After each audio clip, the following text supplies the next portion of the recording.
Inilah aksi konvoi kelulusan yang dilakukan oleh ratusan pelajar SMA di Kota Lahad. Dengan mengendarai sepeda motor, mereka berkonvoi di jalan raya untuk merayakan kelulusan sekolah. Para pelajar ini berkeliling di sepanjang jalan utama Kota Lahad, mulai dari lapangan Seganti Setungguan hingga menuju kawasan Benteng. Mirisnya, perayaan kelulusan sekolah ini dilakukan oleh para pelajar dengan cara yang kurang pantas untuk ditiru.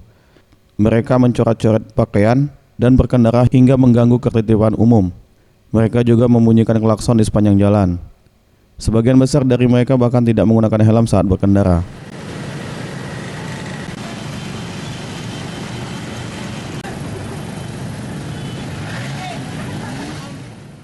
Aksi ratusan pelajar SMA ini pun berakhir setelah anggota kepolisian dari Satlantas Polres Lahad menghentikan secara paksa konvoi kelulusan ini.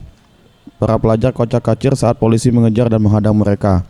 Pelajar yang berhasil diamankan selanjutnya dibawa ke pos polisi untuk ditilang karena melanggar peraturan lalu lintas. Kasubag Humas Polres Lahad, AKP Joko Suyoto mengatakan, sebelumnya pihak kepolisian telah memberikan himbauan kepada para pelajar agar tidak merayakan kelulusan dengan cara yang mengganggu ketertiban umum. Bagi pelajar yang membandel, terpaksa ditilang karena melanggar peraturan lalu lintas. Kita mengetahui bahwa hari ini ada kelulusan sehingga terjadinya coret-coret siswa-siswa tersebut.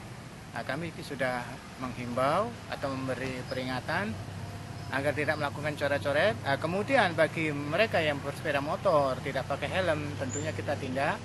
Nah, kalau memang sepeda motornya tidak lengkap, kita tahan. Zulfikri, Sriwijaya TV.